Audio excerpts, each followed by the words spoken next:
phrase, farm to table, that's what my grandmother was doing. She was going to her farm and pulling out ingredients from her farm and carefully and lovingly preparing those and bringing them to the table. Being born, bred, and buttered in Harlem, a lot of the traditions that my family had from the South migrated with them as they came up north. So there you had the Southern hospitality. Also, everything that happened in my family, every special event, every death, every major announcement always happened over food. Food was the common denominator. It was the thing that brought people together.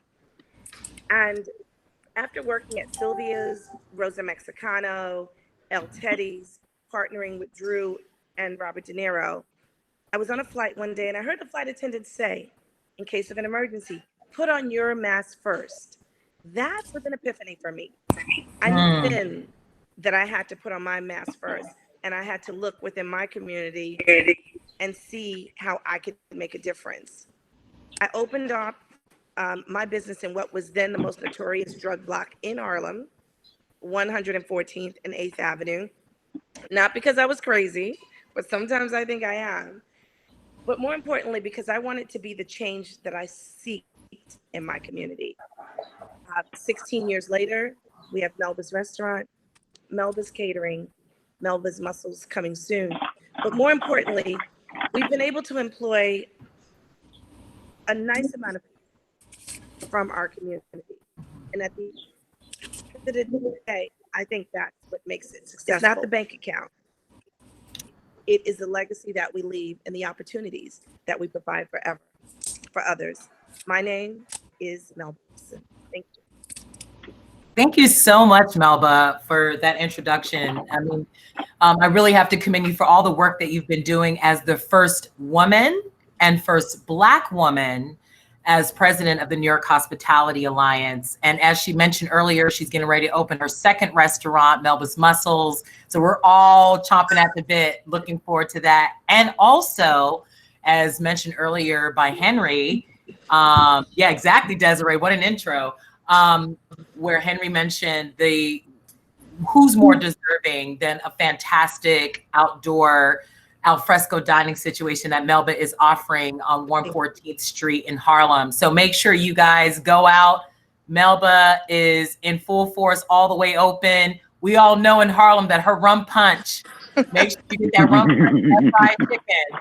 Because if you're not doing it, that's right. Don't pitch next to mine, really. But anyways, make sure you guys go out and support Melba's business, and including in the Eventbrite, as well as those who got my invite through my website. She also has an employee fund to support her employees. So please support Melba, whether you go to her restaurant and dine or take out or do delivery, or support her employee fund. Please support. And I will put all those links inside of the chat for those who would like to donate later. Now, moving on to our next panelist, we have Henry Rhinehart.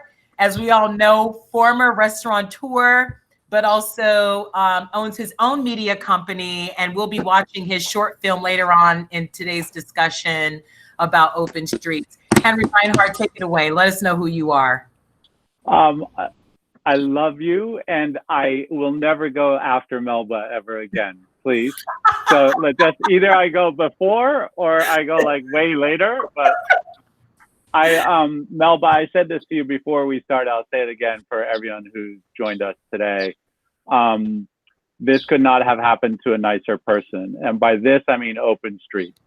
And Open Streets are literally an idea for American cities whose time has come.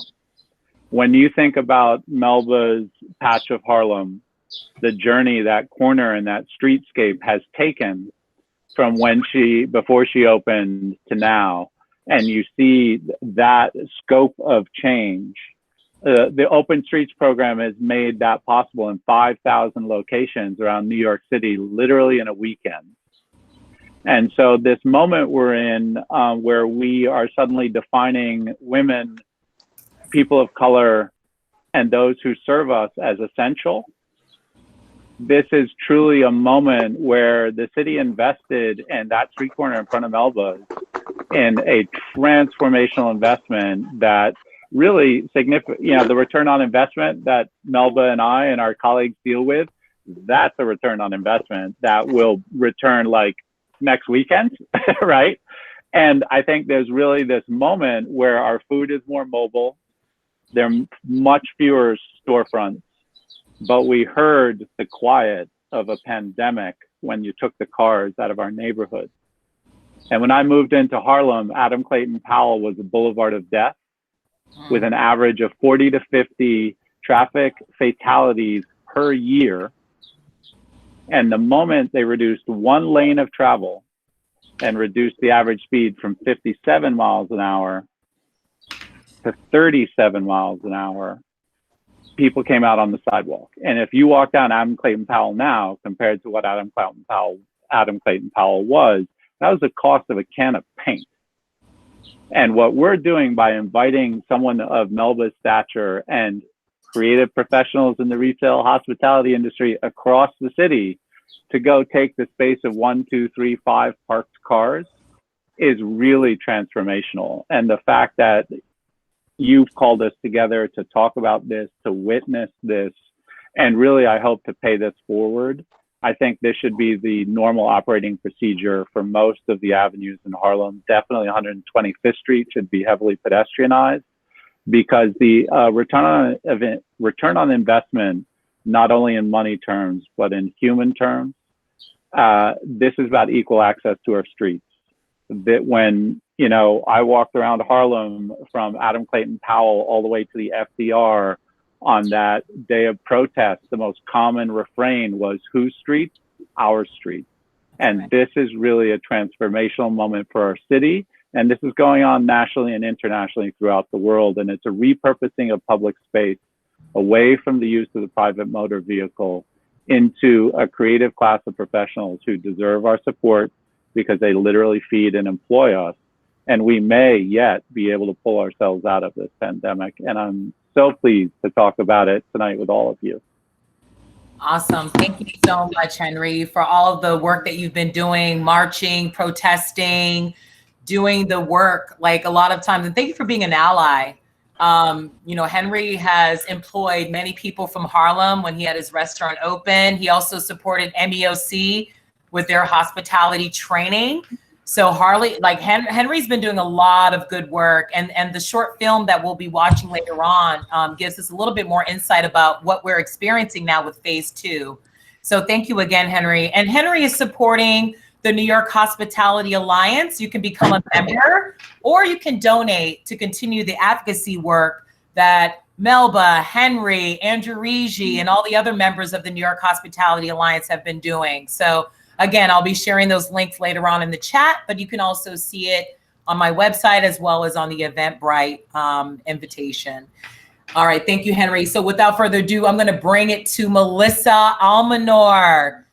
Melissa Almanor is the PR maven for several organizations, not only for Chef Cisse of Ponte Bistro and Renaissance Harlem, but also serves on the board for the Harlem Tourism Board and amongst other organizations. And Melissa and Chef Cisse have been out there in the streets, just like Melba, just like Henry, feeding the hospital workers and also feeding Harlem. I mean, they've been giving out free food, not only to hospital workers, but also to the community of Harlem. So without further ado, Melissa Almanor, MBA, please go ahead and introduce yourself to the attendees. Thank you, Adrian, and hello, everyone. I am just so honored to be part of this panel, to be speaking here alongside Melba's and Henry. And thank you, Adrian, for inviting me to this panel. We have some great people here, and so thank you very much. So I grew up in New York, part of the time in Brooklyn and the other half in Harlem. I went upstate to go to college, and in that time, I dabbled in some entertainment industry and hospitality areas. I, worked with a couple of celebrities and artists and put some, at that time, which was unknown, to do hip hop and R&B concerts upstate New York while I was still in college. And then eventually I moved back down to the city, and started working at Shrine Music Venue when it was just opened in 2007. I remember walking there and there was no sign. I had seen the, listing on Craigslist, and I was like, oh my gosh, where am I going? There are no lights here. Is this even a place? And once you walked inside, once I walked inside, I knew that the Shrine was going to be something special. And I pretty much went there every day for a week until they hired me. And Abdel was like, I like this girl. She has, determination and grit, and she won't give up. Even though the manager kept saying no every day, I came anyway, and asked again and again. And so here I am, 2020. From that experience led me to other things. I decided that I wanted to continue management, but I wanted to do it. I went to La Palapa downtown. I was there as a manager for a little while, and then I decided to flip to retail. I started working at Family Dollar and Payless Shoes, and then I began getting my MBA in management. So I decided that I love management, hospitality, and marketing so much that I wanted to get a degree in it. And so graduated last year with the MBA, and during that time, decided to quit my job at Starbucks, which I was a manager at a very, I would say, high grossing store in Midtown. And although that was hard for me to leave because I love the customers so much, I felt that it was very important for me to start on my own road and start becoming a business consultant. And here I am on this panel from that. And in that time, in the last 3 years, I've done some marketing and social media work for the Apollo, New Jersey Performing Arts Center, Ponte Bistro, Renaissance Harlem, a few other restaurants downtown. I've worked with About Maggie's. I've also, like Adrian stated, I'm on the Harlem Tourism Board. I helped to recreate their website. I have taken over their social media as well. And so here I am. And that's it. Awesome. Thank you so much, Melissa. I have watched Melissa grow to become this incredible business leader, and to work beside her, have cocktails beside her.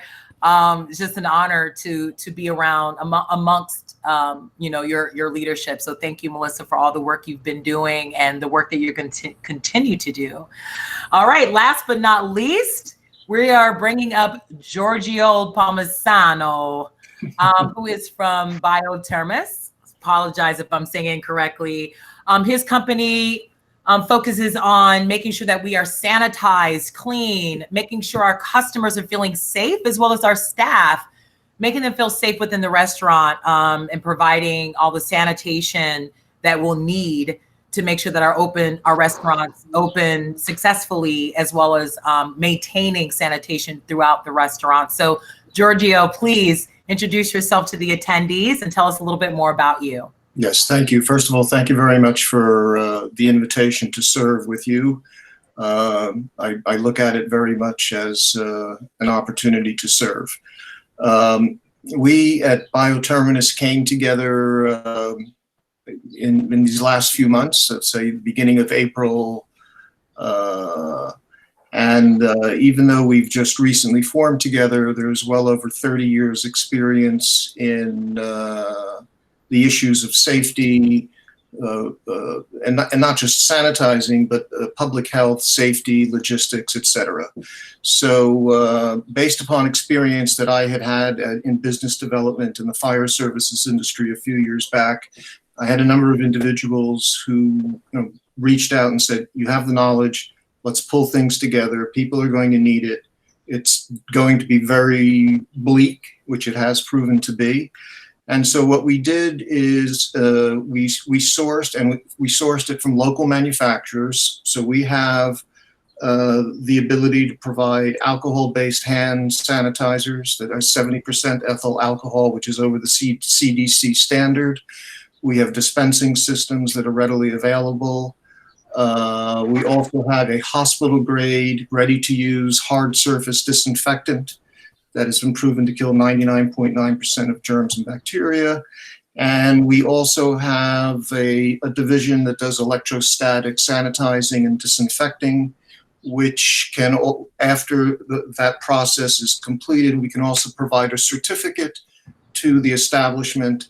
And so one of the challenges that has proven to be quite obvious in the quote unquote new normal is that it's going to be our responsibilities as a society, and or whether it's an institution and or a business, to first of all take care of their personnel, take care of their physical space, and in turn serve and take care of the public.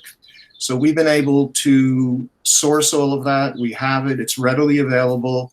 And recently we've also been put in touch with a very well-respected individual who's been able to provide us level 1 surgical mask, face shields, nitrile gloves, etc. One of the things that we have been committed to is also being able to educate people. So we're not interested in just selling things or objects. It's also about training people and helping people with the methodology so that they're able to take care of themselves, number one. And we've also made a very strong commitment that everything is fairly priced, because unfortunately what's happened as a result of this pandemic has been the systematic destruction of the supply chain. And it's quite frightening what has happened on that level. I was asked very early on, this is back in February, by 2 individuals that I know who are actively involved in the FDNY, but they have a New York State-based business and contract, and the amount of supplies that they were being asked for was frightening. And not so much the amount. This is with the beginning of the Jacob Jab, the emergency hospitals. Not only was it frightening, but the unavailability of it was frightening. And so, and as a result, there was price gouging. It's still going on. It's a scandal what's going on there. So we've made a commitment. We've been fortunate enough to have very reliable sources, and everything will be fairly priced and as we move forward. So again, thank you. Excellent. Thank you so much. So let's go ahead and jump into some questions, everyone. And again, for all of the attendees, if there's a question you'd like to ask, please feel free to put it in the chat box. Your chat box is located on the top right-hand corner of your screen. We will definitely get to the questions later on today. So please do not hesitate to ask questions throughout the panel discussion. And there will be a time for us to answer those questions as well as having some open dialogue. So feel free. I designed this panel today because I wanted to give people an opportunity to, as customers, talk to hospitality leaders about what they're doing, but then also give all of the hospitality leaders that are on the call today to be able to share what they are doing. So we have Melba, who is not only a restaurateur who's open and running her business and has been running her business successfully during COVID. So she can definitely answer questions about what she's done and how she has been able to sustain herself as well as open up again. And we'll also have Henry on the call because Henry is supporting the open streets legislation to get restaurants and open streets closed, like smaller streets closed, to allow people to dine, which will also allow restaurants to maximize their profits. When you're telling restaurants to close, can only open at 50% capacity, that's 50% of the money that might not be able to come in. But with the right type of structure and strategy, a restaurant can open and can operate effectively. And with the Open Streets campaign is one way that a restaurant can survive during this time. So that's why we brought Henry on as one who's done a lot of research and work behind that.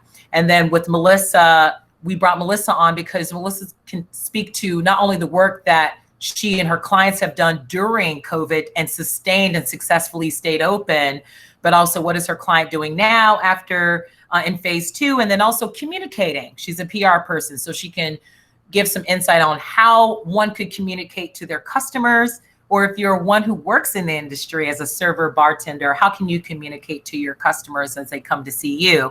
And then Giorgio, I brought him on to the panel to talk about the workplace, making sure that it's clean, safe, and sanitized, not only for the workers, but for the customers that are coming on board. So we have a very diverse and very educated panel.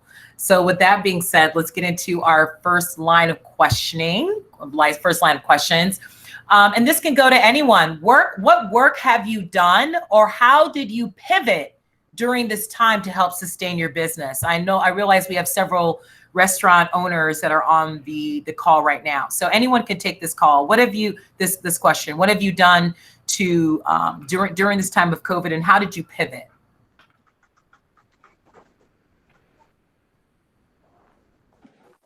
Oh, okay, I'll jump in. It's Melba. Yes, Melba. So Henry, I have to say that you are always a restaurateur. I just have to say that. Yes. Not a former. You are always a restaurateur. You think, you act, and you advocate on behalf of restaurateurs. So you are always a restaurateur. That's right. To make that clear. Thank you for correcting me, Melba. No, not correcting you. Just wanting to let Henry know that we consider him a part of our family. But you know, this was a real different thing, at least for us here at Melba's. There's been trials, and as we know in the restaurant industry, there's a lot of trials and there's been tribulations. However, this one was totally different. After all, it's New York City. Who would have ever thought that the lights would go out on a city as bright, as lively, and a city that never sleeps like New York City? So this one caught us truly by surprise. You know, we'd heard about COVID-19, but I personally didn't see this one coming. However, pivot is my word. Every year I come up with the word of the year. December, I announced to my team that my word was pivot. Last year, it was kinder. We wanted to be kinder than we were to each other, to our family, our friends, and our fellow employees, as well as our guests. So this year, my word was pivot. I had no clue as to how prevalent this word would become in my vocabulary, but not just in my vocabulary, but my everyday life. How did we pivot at Melba's? March 15th, we got the word that restaurants had to close by 8 o'clock, and that the following day, we could only be open for delivery and takeout. We employ full-time 34 people here at Melba's. That by far had to be one of the most difficult days of my life. Why? Because, you know, your employees are not just your employees. They are indeed an extension of your family. They're your restaurant family. They're people that you spend so much time with every day. And to tell them that they would have to be furloughed for nothing that they did wrong. You know, they didn't show up late. They didn't say something, do anything wrong. It was because of what was happening in the world, what was happening in New York, and it was for their safety. It was difficult. We didn't know how long this was going to go on. We still don't really know how long. And frankly, we didn't know how to help them make it at that time. However, we did know that closing was not an option if we had been given the option. So what did we do? We looked into all of the safety the safety instructions that we can include. We looked at we got we got thermometers, we got masks, we ordered a ton of sanitizers. I reached out to friends of mine that I knew that were in the that were in the industry that could help us in terms of sanitizing people and our environment. We reached out to Ecolab to see what they had new. We reached out to Cisco. I reached out to a friend of mine over at Novartis. And I listened a lot. You know, my grandmother used to say, Melby, God gave you 2 ears and 1 mouth so that you can listen twice as much as you speak.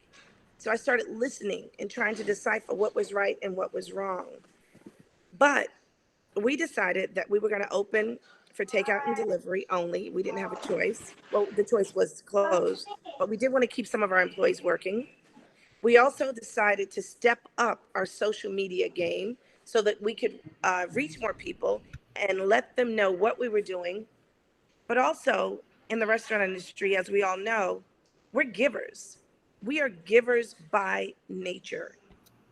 So we decided to give. We decided to do what we knew best, how to do. And we reached out to frontline, to hospitals, to police stations, to EMT workers, and we decided to give. Those are just some of the things that we did at Melba's. And we got a call one day from a producer over at 60 Minutes, and they said they wanted to feature, they heard some of the things that we were doing, and they wanted to feature the restaurant and some of our staff. And that really did change our life. The following day, I got a call from Gail King. Miss King had heard that a gentleman came in, called into the restaurant and wanted to anonymously donate food to 100 workers at Mount Sinai. Wow. And everyone that saw that, we got people that donated $20, and then we got people that donated larger figures. But there were people that came from all over this country. And what they were doing, they weren't just feeding the frontline employees, they were also allowing us to bring back to work some of our employees. So those are just a few of the ways that we pivoted and that we were able to stay open. Absolutely. And as one I was riding the bus with my daughter and I saw Melba in front of Harlem Hospital donating food, and I had to jump out and say, Melba, do your thing. It's great to see the leadership that you've done. And like, you've been advocating for the restaurants, the restaurant industry, not just restaurant, but the industry in general, like the staff, the employers, the food and beverage manufacturers and supply chain. I mean, you and your team have advocated all across the board. Can you talk a little bit about that advocacy work? And then we'll go back into the question again to allow some of our other panelists to answer that question. But tell us a little bit about the advocacy work you're doing as the president of the New York Hospitality Alliance. Well, it's so much bigger than just me. It's thousands of restaurants that come together. And Henry will probably, even though I'm the president, Henry will probably speak more to this. But even something that some people may not understand, like when you look at the third-party fees, delivery fees for Uber Eats and Grubhub, that was huge. We were getting charged, as were a lot of other restaurants. We were getting charged 30% for delivery fees.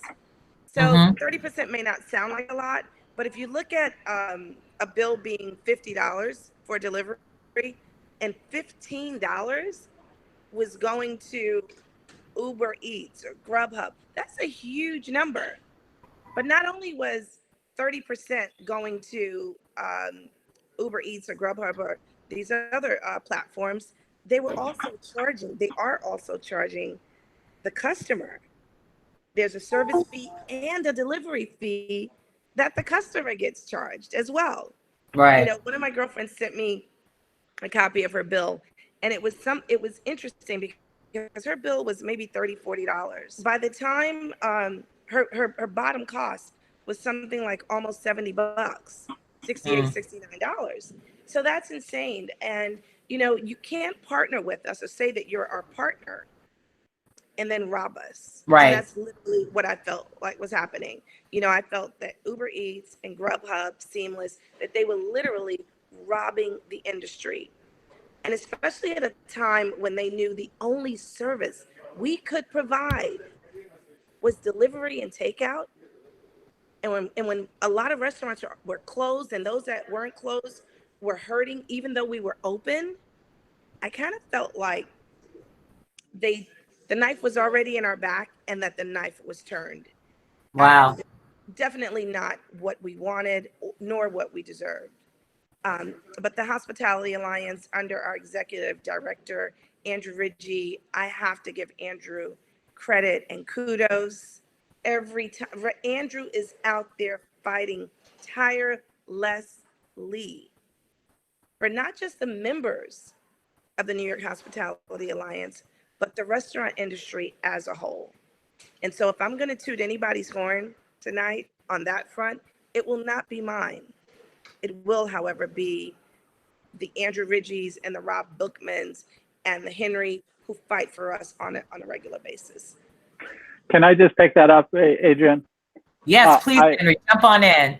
What we're talking about is a universal theme of dignity, and the dignity of service and the dignity of every single human being. And we in the hospitality industry make a living on recognizing someone's dignity, hunger, and thirst. Absolutely. And we provide for them. The word restaurant is from the French word to restore. And we restore people to their best selves. And it's really interesting to be around Melba and my colleagues and see that this is really even broader than our industry. This is really this term that's come up during COVID about essential. What is essential? And a man once pointed out to me when I first started to become my version of wealthy, which is not particularly wealthy, but is relatively wealthy, and said, Henry, beware. The pursuit of money, when you get wealth, you chase three goals. You chase eternal life or health.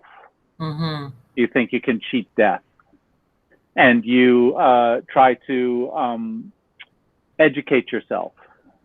And you try to go beyond education to appreciate the arts and the refined things in life. And in America, these are three occupational groups that we systematically discriminate against: educators, artists, and healthcare professionals. And I would add to that the hospitality industry. We have created so much value and we have taken home so little. When I got into the game way back in the day, when I was a young bartender in New York City, I would make $900 some night. I regularly made six figures behind the bar in a blue collar job in New York City. I led massive teams. I traveled the world, and hospitality gives you financial independence in 6 to 9 months from an entry-level job. And I come from a college-educated family, but I'm a third generation hospitalitarian. My grandfather owned pubs in England and Ireland. And I consider that this is one of the highest callings. And it's so interesting to see this moment where people are redefining essential. Black people are essential to the formation of America, essential to the identity of our country. Women are essential to every single leadership position in the world. We are all born of women. Absolutely. And our current organization, we know manifestly to be unfair and actually incredibly inefficient. And what this COVID pandemic has done is there's a potential to really reset here. And so Giorgio comes from a tradition of firekeeping, and we just restored the Harlem Fire Tower, of course, this year. Yes. And that's my bedroom window. I look onto that space from Fifth on the Park.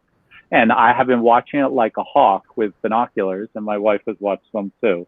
And the transformation in our community in that little space is extraordinary. And what Melba and others are doing is projecting safe public space out into the streetscape.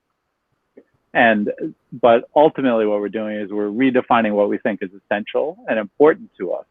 And I just want to, it's great to be around it. And I'm so proud of Harlem, and I'm so proud of New York City and what we've done, given a life-altering event for every single person really in the world, but very much so in New York and very much so in Harlem. Awesome. Henry, while I have you on, why don't you talk a little bit about the work you've been doing during COVID, and maybe some work that you have coming up. I don't want to say after COVID because we're still here, but some of the work you're doing now and some of the work you're going to be doing in the future. Yeah, so most of you know I owned Henry's, my restaurant on 105th and Broadway, for 20 years. And Melba used to call me up and say, hey, you got 275 plates? And I'd be like, yeah, we're right over them. And we all literally, you know, we created a really amazing transformation in our community. You know, my neighborhood at Henry's was a significant area of drug activity. all in the surrounding neighborhood. And it really, you know, I employed tons of people from grant houses. I created hospitality careers that go on for this day, and they're still making money. And I decided to sell in 2018 because the way we organize that industry in this town can't afford me. Basically, I won't agree to those terms of employment for me or my staff. And it's not about minimum wage. We did completely miss the boat on ending gratuity. Gratuity is a slap in the face to anyone in the hospitality industry. You can't borrow on it. It really is an unconscionable way for us to handle that amount of money on their behalf.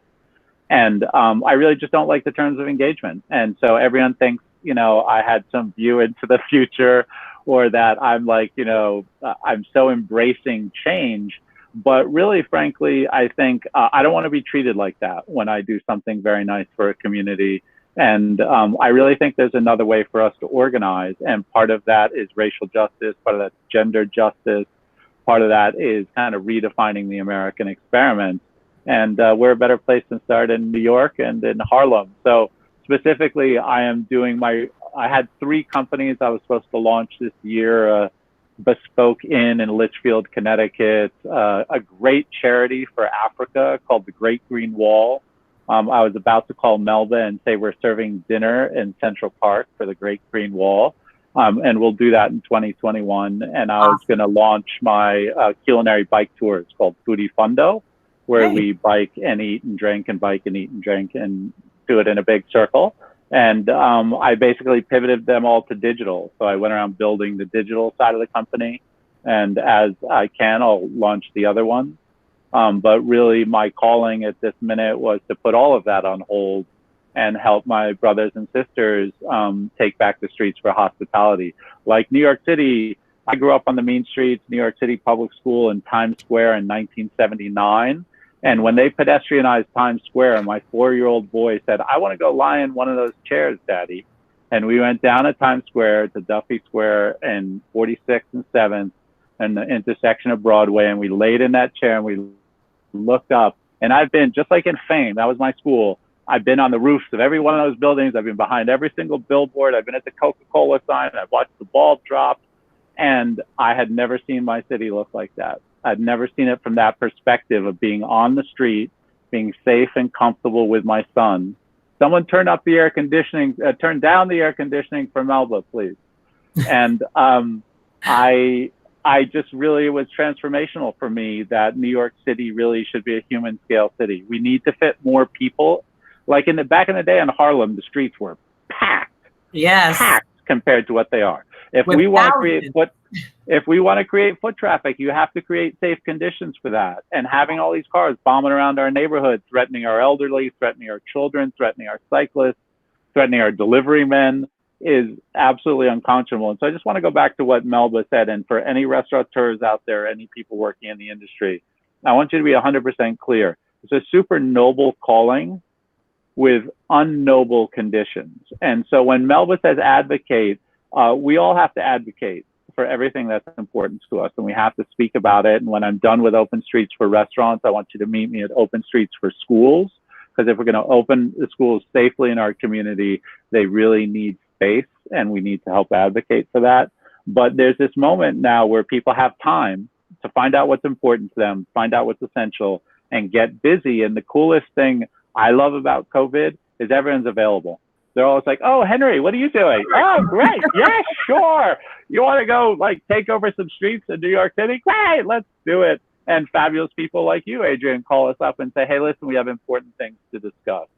And I really think that's very important. I think the streets are public space.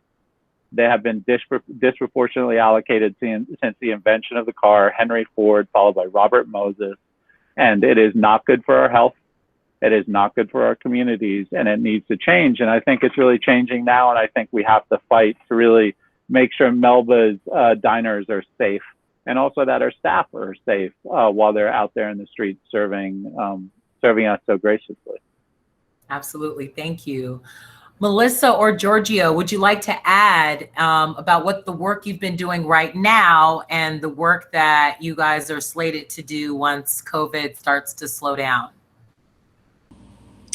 Sure, I'll jump in here. Just to also kind of go back to your original question in terms of pivoting, back in March when, we were told that we'd have to close for just delivery and pickup, it was pretty easy for us to pivot at that point because we already had a robust delivery and pickup, at Ponte Bistro. And so what we did is we did exactly that. We encouraged a lot of our customers to come in and order or call over the phone, to Melba's point, which we were getting killed with the different, fees from Uber and Grubhub and things like that. And I use those apps, but realizing on the back end how hard it is and how much money they take from the restaurants and also to the user itself, I realized from a consumer standpoint as well how important it was to encourage people in the community to come in. And they were doing that because also it was a way for them to kind of, if they didn't go out at all for days on end, it was a way for them to step out, to do a quick pickup. Hey, I'm going to go 2 blocks down to Ponte and do a pickup or call into the delivery. So it was pretty easy for us to do that. And during that time, we were getting a lot of feedback. I mean, this was all new to us, but we're getting feedback from our customers and some other people that, people were losing their jobs. They didn't know if they were going to eat the next week or two because money was running low. So we decided that, we had to be there for our community as well. It wasn't just about us surviving. We can't survive without the community, and they've been there for us. And so it was our time to step up and to be there for them. So we started doing free meals for the community. And I actually also, and a few of us, for the older folks that couldn't make it in person, we went and delivered some of these free meals and walked them to the neighborhood. So once we did that, the response was incredible. We were just doing it to make sure that people were eating. And from there, we had different nonprofits and organizations and hospitals. A couple of departments at Harlem Hospital called us, and we delivered some free meals to them as well. And then that's when some of the nonprofits came and decided that they wanted to partner with us to help to feed different hospitals. So not just Harlem, but also some of the hard-hit hospitals in Black and brown neighborhoods like Lincoln Hospital. So we, stepped up and we did that. And so then we also had organizations that we're part of, like Harlem Park to Park, that we partnered up with as well to do the grocery bag giveaway. And all these things, Adrian, because every time that we were doing this, I was calling you, hitting you up like, hey, spread the word, let people know about this. So we were very active in that respect. So for us, the more that we gave back, we saw that the community was giving back to us, a synergetic tie. So we're very thankful that we were able to stay open. Chef Cisse is a chef and he's the owner. So for him, it was easy for him to stay all day in the restaurant, which he does or used to do anyway, and sit there and, reduce the staff to the ones who didn't necessarily want to come in if he had a small budget for those and, cook for a couple hours a day.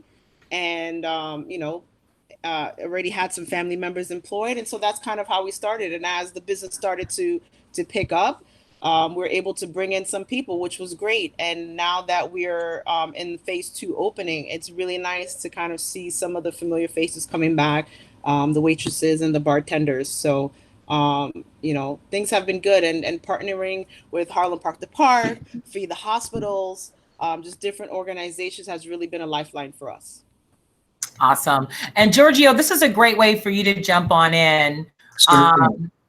Let's talk about, starting with you, Giorgio, what should restaurants do to start getting open and making the staff and customers feel safe to come and dine as well as come in and start working full time again?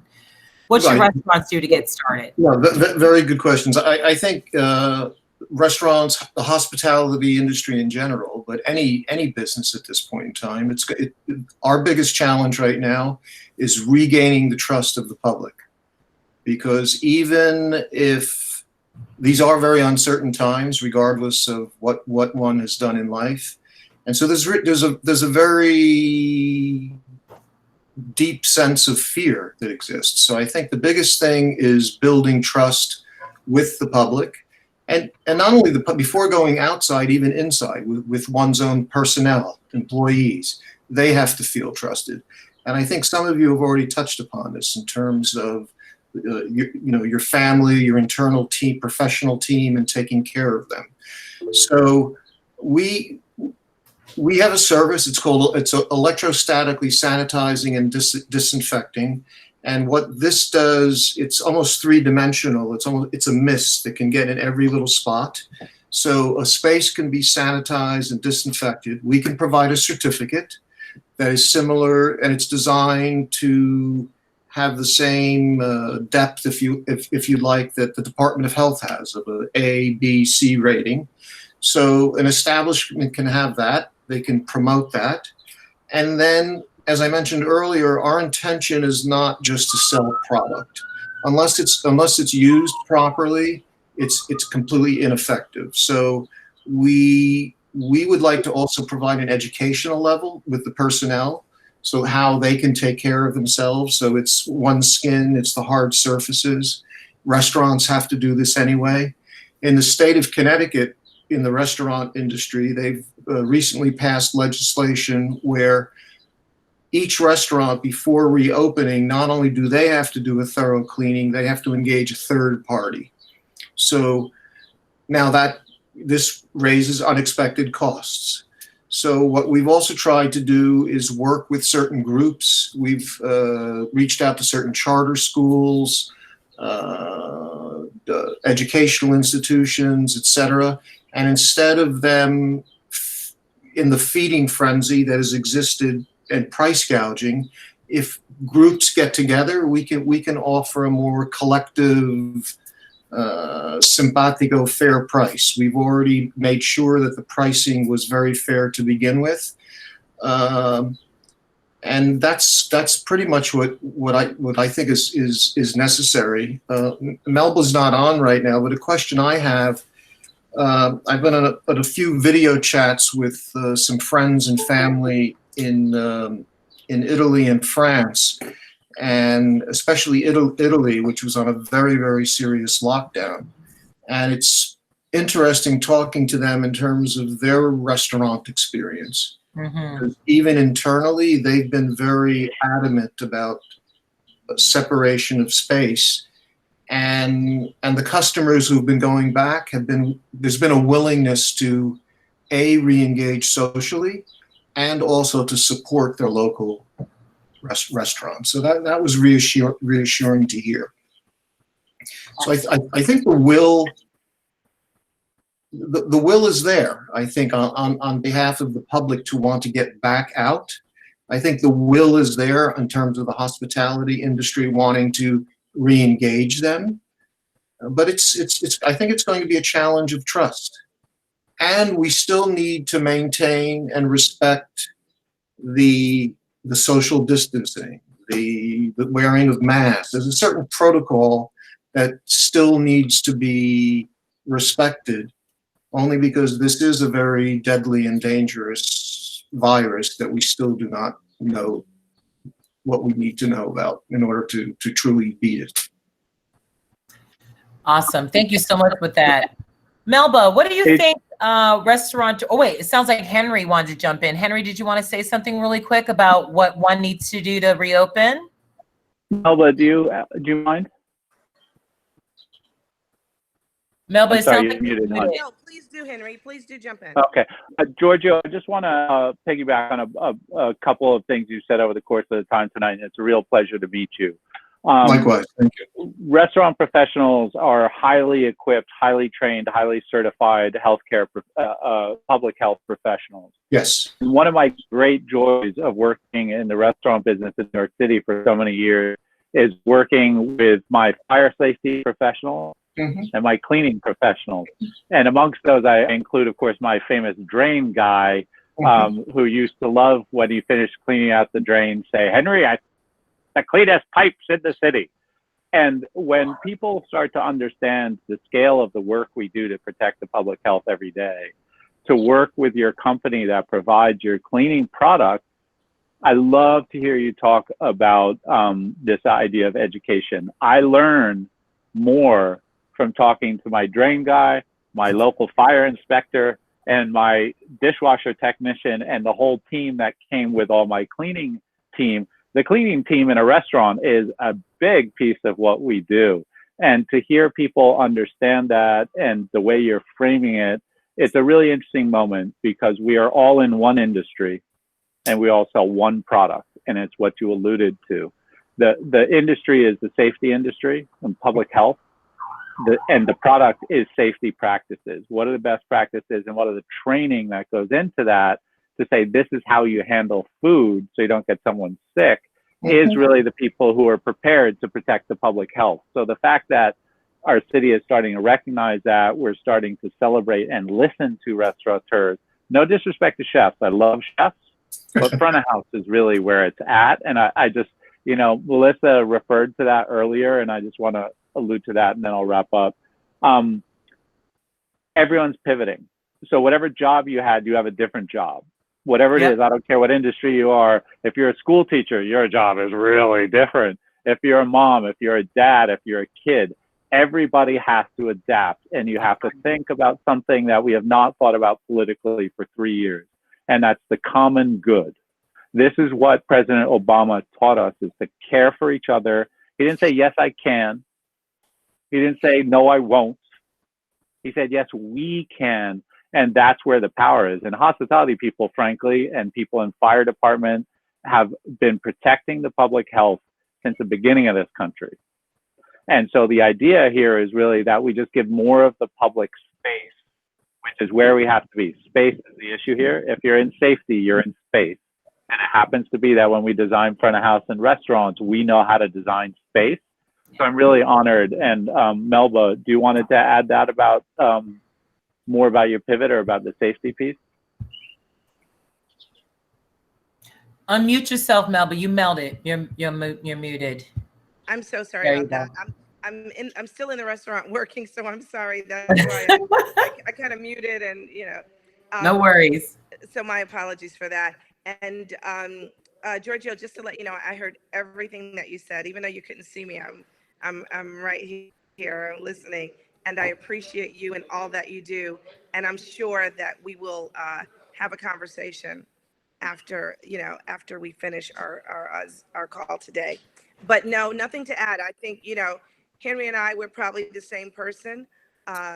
You know, Henry, you've really nailed it and you covered it. So I absolutely have nothing else to add to that. I think in the interest of time, Henry definitely did it justice. Thank you. Yeah, well, thank you so much. Can I just add? Excuse me. Giorgio? I think one of the themes, apart from pivoting, however, one of the themes that resonates in this evening's conversation is, as both Henry and Melba and even Melissa, all of you actually have alluded to, is, you know, the dignity of the individual. So when you talk about, Henry, you know, the drain cleaner having the cleanest pipes, what that really comes down to is, you know, the pride of the artisan, he or she, and what they do, and they take pride in it. And unfortunately, in this corporate madness that we've evolved into, a lot of that has been dehumanized. And what we have been trying to do, especially seeing the influx of different type of opportunists that have flooded the field, there's just a lot of, there's greed. Greed can be a horrible thing. So, you know, the quality and the integrity is very important, and unless the education is there and the responsibility is there, then it's for naught.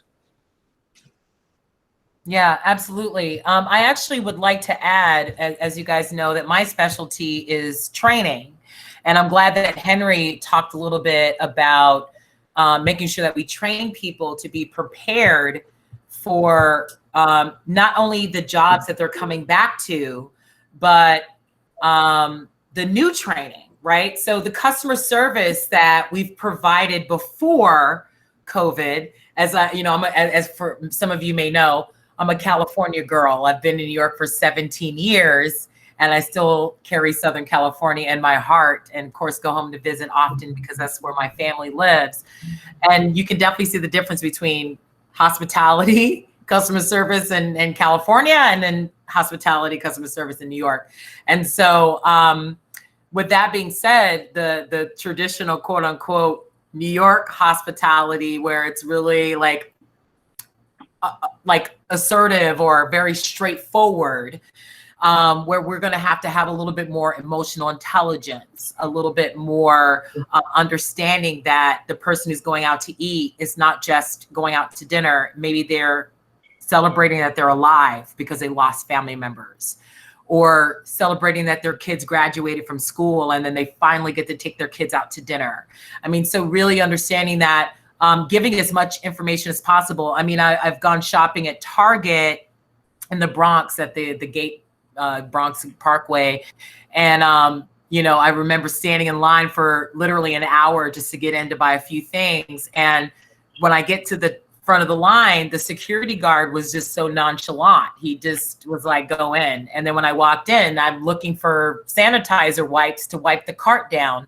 And I'm looking and I'm like, what's going on? And then another security guard saw my frustration and said, oh, here you are, miss, it's over there. And I said, you know, thank you so much. She was so kind. She was like, there's the hand sanitizer wipes. There's this, there's that. And she gave me the information I needed to feel safe as a customer, where her colleague didn't see the importance in that. And so that's part of the training that I provide, not only like, you know, the basic customer service, teamwork, upselling, and all the management training that we provide, as well as executive training that we provide for COVID, as well as before and after COVID, is to make sure that our staff, and as Henry laid it out, I love the chefs because they're the ones who cook for us. I love the kitchen staff because they're the ones who make things happen for us, especially me being a waitress back in the day. If I messed up, I had better showed up with a bunch of drinks for the, not alcohol necessarily, but a bunch of sodas and waters and stuff for the kitchen staff and say, hey, I messed up. Please help me out. But on top of that, the front of the house staff is going to have to communicate to customers to make them feel comfortable, to make them feel like they have all the information they need to not only dine inside or dine al fresco like at Melba's, but also to feel safe getting takeout and delivery. So training is essential. It's essential to make sure that it's not just about selling drinks and food. It's about really making people feel informed and comfortable to enjoy, and not only just to sit in, but also to do takeout and delivery. Some people still feel uncomfortable about that. So I'm glad that you touched a little bit on training, Giorgio, and I'm glad, Henry, you mentioned about front of the house staff. But to go with another question, and for the sake of time, because we only have about a few minutes left, and I definitely want to show Henry's Open Streets film, which is only a few minutes long, so don't worry about that. But Melissa, Adrian, can I ask? Go ahead, Henry. Can I ask Melba my question? Yes, please do, Henry. Jump in. Just before Melba, I ask you this, Giorgio, I just want to refer back to that dignity in work. Garrett Oliver, the great African-American brewmaster of Brooklyn Brewery, gave a eulogy for the Scotch writer Michael Jackson, in which he said that Michael Jackson, the other Michael Jackson, the great whiskey writer, taught us the value of craft and in distilling, and how important it was that it was dignified work practiced by dignified people. Yes. And Garrett and I have always extended that to hospitality and to service. And so I want to just turn to Melba for a second, because Melba's a very astute businesswoman, and people will I think, find it interesting to hear what she has to say. I'm excited about it. We're pivoting, and our pivot is really generally towards more mobile food. Food is moving in a way that it never did. There'll be less waiters. There'll be more delivery bikers. There'll be more food runners, which is good, because a food runner is my favorite employee, by the way. Yes. But Giorgio referred to something which I think is really important, and Melissa also referred to this, which is the phenomenon of flexible pricing. So one of the pivots that we made is we changed expectations about the value of our food, and you serve the same great Melba's food to all those frontline workers for free until someone stepped up to pay and support your operation. And as things change, this notion of flexible pricing, I think, is really, really important. And Tunde Wei referred to this when he gave away free food to his African-American customers and charged outrageous prices to white customers. But I do think that this whole notion of flexible pricing that Giorgio referred to in cleaning, and that I think really would benefit the restaurant business a great deal, that people understand that our costs change a lot. Have you been using flexible pricing as you pivot to your delivery platforms or as you did your charitable meals? Does that mean something to you, and you think you'll be using it in your business in the next 3 to 5 years? Yeah, I definitely think, well, I definitely know that we've been. You better comp me a drink when I come, but other than that, I mean, that's flexible pricing.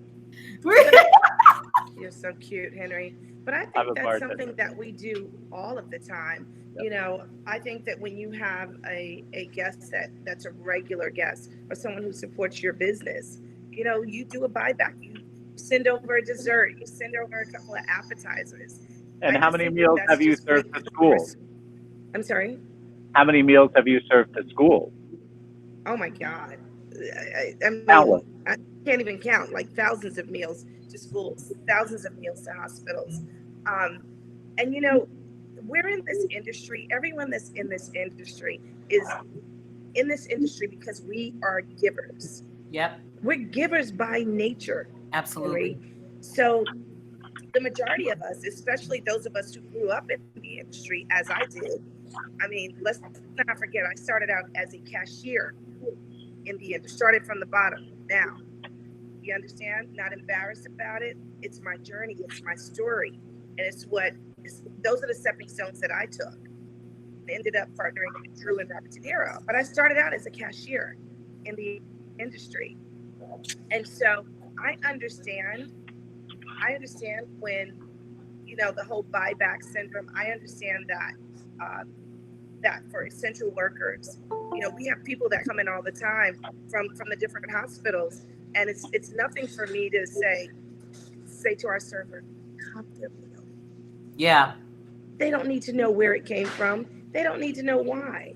Right. It's just the simple things that we innately do when you're in this industry to say thank you. So just like farm to table, like with my grandmother, flexible pricing, before the phrase was even coined, I think it's something that so many of us have done. You know, being in Harlem, I have a lot of my church sisters now. Come on, I'm gonna tell y'all how this goes.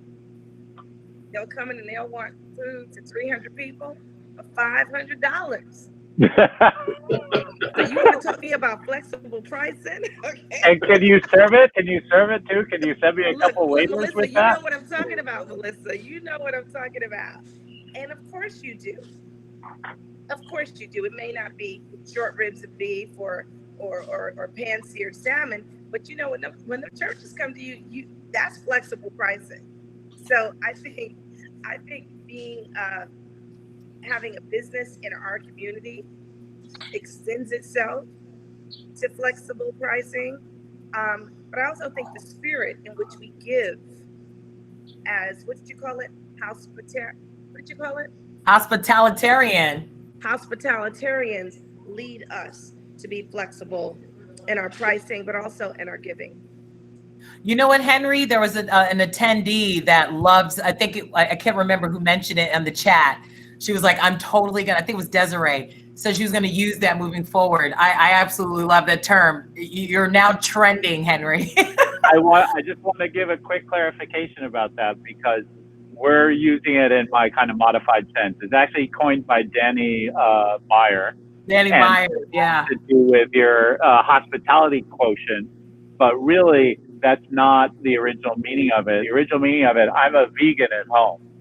Okay. And like my Jamaican Ital brothers and sisters, the health food in Harlem is one of the reasons we moved to Harlem. No disrespect to Charles Fried Chicken is where my sneak off place with when my wife's not looking. Yeah. But a hospitalitarian diet means that if you cook me something, I eat it. Exactly. I never ever turn down anything Melba ever serves me for any reason, because I know she does it with love and lots of butter. But it's that where all of us are really doing that same thing. Yeah. Melba, sometimes her stuff like is valued and exalted as nearly priceless, and times she's given it away in bulk around the corner. And that's what we do. And I just want to encourage people as we move past late stage capitalism and the current president's business model to a different business model, which what I call late stage capitalism, which is cooperative capitalism. That part of my job is to make your job easier. And how can I share what I know that's successful to help lift us all up? Because I don't talk about myself and my business. I talk about my industry. I talk about my people who share my problems. And these are the things you can do to make it easier. So thank you for getting us the space outside to express ourselves on the streets. Thank you so much. And I feel like we're going to probably do another panel about this because I'm going to talk for 30 more seconds, and then I'm going to show your short film, Henry, so people can kind of see the work and what the open streets concept is that has been accepted by City Council. So I'm glad that Melba and Andrew and everyone else, including you, Henry, have been doing the work to make sure that we get these open streets as an opportunity for businesses to make money and also diners to feel safe and welcome to come back. But with that being said, before I jump into that, I want you guys to think about how do we hire staff and how do we train staff for the jobs that are coming in? Because when you're looking at technology, right, the POS systems, all of the delivery platforms, and also a lot of restaurants are moving into using online scheduling, online communications, like tons of stuff. Like it's very, it's nowhere where it was when I was back, serving and bartending back in the day for Todd English and Jeffrey Chartereau and David Burke. And I can keep going with all of the chefs I've worked for. But, we would go into the restaurant on Monday. We would see our schedule. Patrick Clark over here. Yeah, exactly. Post it, go in the back of the kitchen and you see your schedule posted on the cork board, and then you would just write it down, and that was it. And then you hope to have all of your staff member colleagues to like, who can cover your shift? I hope I have so-and-so's phone number. Nowadays, it's all automated, all online, on using your phone. So how do we hire staff? How do we train our staff? And we only have like a few minutes. So please try to talk in 30 to 45 seconds about this. And I feel like this could be a whole nother topic about training and hiring staff and getting them prepared for what we need them to do today. How do we hire and train staff? Anybody Adrian, jump in. oh, sorry. Who is that? Melissa? Nomi. Nomi. Oh, Nomi, you want to Nomi, I love you, Nomi, but Nomi, let me let the panelists ask this question, answer the question, and you can jump in another time. But Henry, I just want to lead into Melba, because Melba is the one who's actually hiring. I'm not hiring right now. But Actually, for anyone out there who's looking for a job, I got one thing to say. Hospitality, the barrier to entry is 0. Amen. You have to have the capacity to do what your grandmother told you to do, starting with and ending with show up. Show up on time. That's the qualification for the job. And from there, Melba, thank you very much. I started my life as a cashier too. I was an assistant cashier at the A&P on 67th and Broadway. And 10 days later, I was the assistant cashier manager. So Melba, I think you show up with a pencil and a promise to return no matter what happens, and then expect that you have to do what your grandmother taught you to do. Pick stuff up, wipe stuff down, go over here, do that. Absolutely. I like that, Harry. I would go a little bit further than that and say not show up on time, because my grandmother always said that if you show up on time, then you were what? Late. Late. 15 minutes, you are on time. You know what? Actually, I'm really glad Melba brought that up, because the secret is, I'm kind of setting you up. All the people who really succeed show up early, and all of the tools that you need to succeed are in that 15 minutes before you start your job. So get to work early, tidy up after yourself after you use the coffee station, and pay attention. Absolutely. Melissa, I'd like to hear from you. Okay, yeah. Melissa, what does Chef C say or some of your clients doing to hire staff and train them for COVID? Like what is service during COVID? What kind of training? And then you mentioned some of the family members are coming back. What are you guys doing as far as like hiring and training staff? So we're not hiring anyone new per se.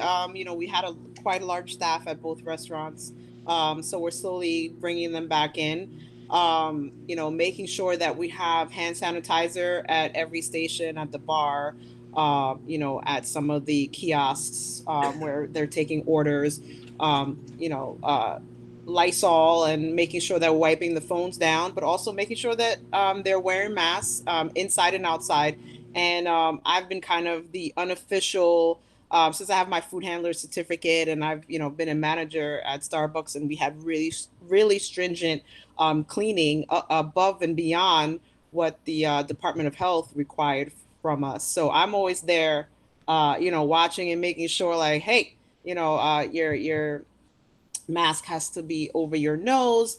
And now they've kind of gotten into the groove of it already. In the beginning it was really hard to kind of remember, I have to have gloves on and I have to have the mask and then the hands, and having a hard time coordinating all of that. Now it's just kind of become second nature. So, as we are bringing in the new staff, we're letting them know, here are the things that you need to sanitize, and we also provide for the customers.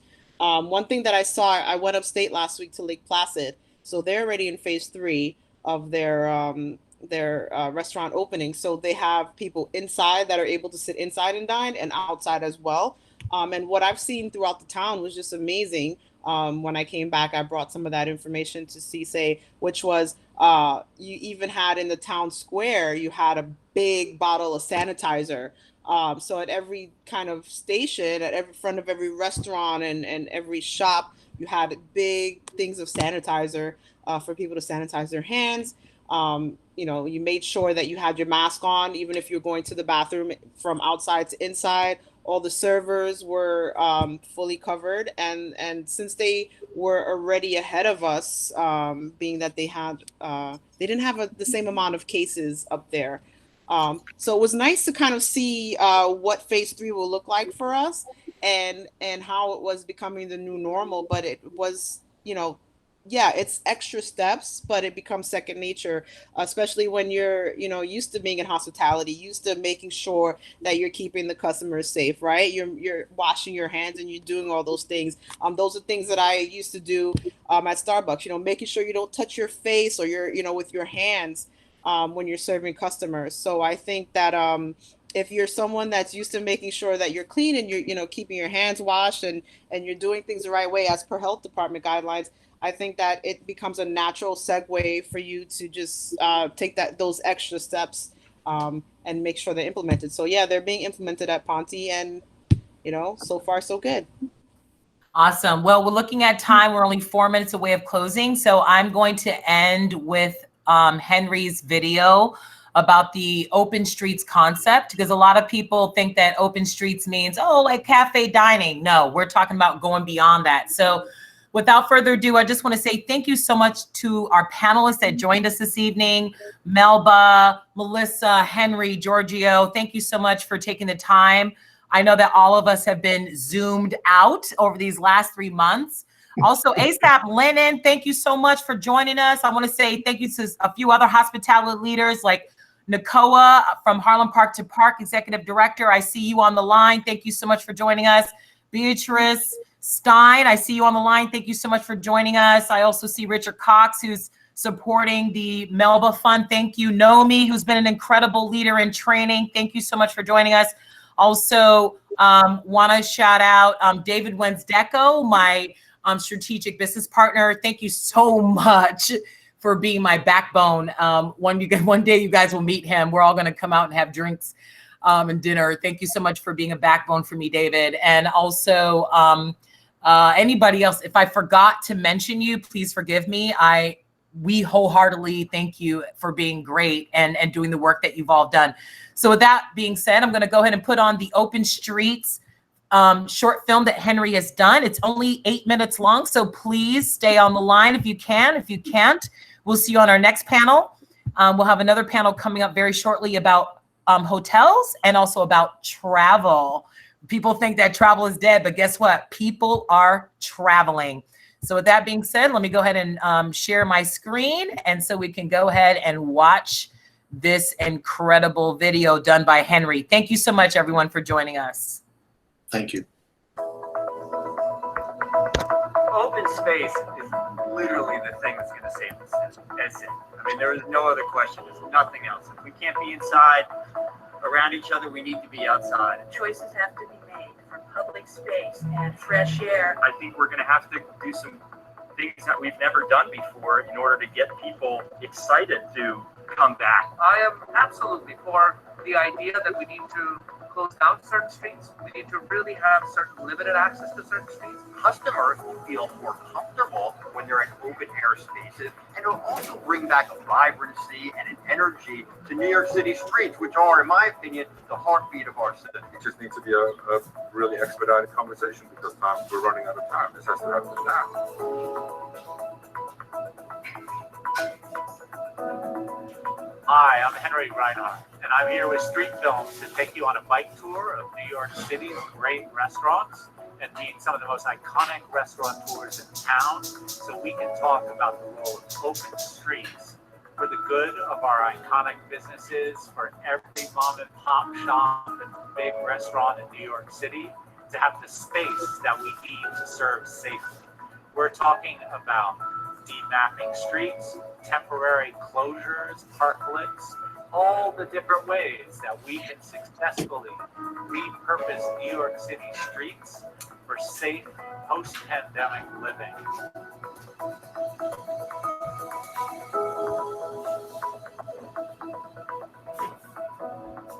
Restaurants are in crisis mode, and first and foremost, we need to make sure that the workers feel safe coming back in. We are still waiting on all of the government and public health guidance as far as when we're going to be able to open, what those requirements for reopening restaurants is going to be. When this door opens, we want to make a promise that it's a safe area. We're just trying to put ourselves in the mindset of like, how would I feel as a guest? How would I feel as an employee? How do we feel as responsible people for this? Safety is the most important factor for any business opening. It's a dining experience, but it wouldn't be upheld without the right safety measures. And I want to make sure as a team as they're working away, they're not put in harm's way by any means. I think really in order to create the optimal level of space, we really need to ensure that we open up as much around us as possible. Until there's some sort of vaccine or cure for this thing, no one's going to feel safe inside because nobody knows. Has to be moved outside. There is no way if businesses can survive even at 50% occupancy. Food and beverage businesses. There's no way. It's impossible. Yeah, so with the 50% rule, it felt like we're going to lose our shirts and we're not creating a safe environment at the same time. So it was kind of like a lose-lose proposition. It was very clear we needed to shut down. In this utter tragedy and complete loss of so many things, so many people in New York City, to be able to move in a direction where we create something beautiful, use something that we have in front of us. You know, when we do feel like we can create a safe and healthy environment, whether it is inside or hopefully we get to utilize outside spaces, it's then important to let people know and feel like they can come out and we can see life. We need to reimagine our streetscape. We need to open our streets, open our sidewalks, open up our pedestrian plazas and parks, and set up restaurant tables and chairs. Let people come out and support these small businesses. As our weather breaks and we anticipate our governor opening up the order to stay at home. If we're able to stand out in front of Silver Moon Bakery, if we're able to open the streets to safe social distancing and food service, we might have a win. Yeah, open streets is a very common kind of practice in Europe, where I'm from, where you take advantage of the summer months, have beer gardens outside, and all kinds of forms of dining out fresco, and it's great. It would give people that kind of sense of openness, safety. It's almost a carnival-like culture as well. I think it would help people be excited to come out again. Well, zona pedonale is actually just for people, walking people. There is no car, there is nothing like that. You know, you keep your car out of this area or whatever. You know, you go in the center of Florence, you've been in Florence, you don't go anywhere with it. When we opened the doors of Lilia, the plan was always to have a space, a plaza outside in front of the restaurant. It was mapped out. You could possibly put some pocket parks right here if you got rid of parking and made it a one-lane up. I feel like extending the sidewalks, closing the streets is really going to give people the ability to be outside this summer. And let's just get through the summer months, get into the Indian summer, late fall, and then we can see what's next. I think we have an awesome opportunity outside of Lilia on Union Avenue with McCarran Park just north of us to create a space where neighbors of ours, other types of business owners and hospitality companies can come together and create some amazing experiences out on our street. Just knowing the lack of traffic that comes through this street, I just know that it would create a magical opportunity. I grew up in India. I was born there. I remember prime examples of just glorious streets with vibrant cuisine all around you. And there's some beauty to seeing that. I think it makes you far more immersed in the culture as opposed to almost being inside. So I think as New York, we have that unique opportunity in front of us. Every weekend that we've been open for to-go, it's usually the regulars who are coming out not only to get a drink, but to see their friends from 6 feet and to talk and to feel just a little bit normal as opposed to feeling unnormal all day long. It's like a little bit of normal. I mean, we miss right now, what would we hear? The sounds of trays and silverware tinkling on glasses and bottles opening and voices and laughter and hellos and thank yous in just a minute. It's gone. We want that back. We want it to spill onto the sidewalk. We want you to stand here over a glass of wine with us. This pandemic means we are all in this together as New Yorkers, as visitors, as people that just love the city, and we're all going to have to make different compromises to ensure that we can get our small businesses, our local restaurants, your neighborhood pub back up and running. I think what New Yorkers really need are real voices in order to come up with a plan. Those who are actually going through this day to day. New York City has to lead the globe in the biggest public-private partnership to put people outside, feel safe, trustworthy, not have to worry about being outside with food or beverage or whatnot and so forth. Just feel comfortable. For people to be able to get ready at least sometimes in July or mid-July, the decisions have to be made now. Because there's a tremendous amount of logistics and operations that need to be done. Whatever steps, bring them on. But we're going to find our way back. Okay? Thank you for joining me on this great day in New York City. This was an amazing illustration of what can happen in New York when we activate our creative community to repurpose our public spaces. We look forward to meeting you to dine al fresco in New York. Ciao.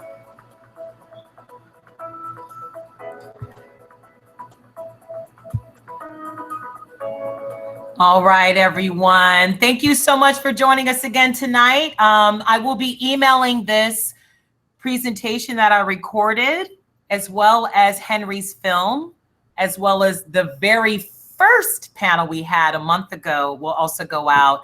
And I will also put a link for those who maybe had some additional questions for our panelists. You will be able to drop those questions in that link, and you'll be able, and we will definitely get those questions answered. And I am doing more panels. This is our second one, so we got 3 and 4 coming up. Thank you so much to everyone for joining us tonight. And thank you to our panelists, and everyone, enjoy your weekend. And please get out there and support these restaurants, delivery, takeout. And also, if you can, please donate money to the different causes that our panelists are supporting. Everyone have a great night. Thank you. Thank you.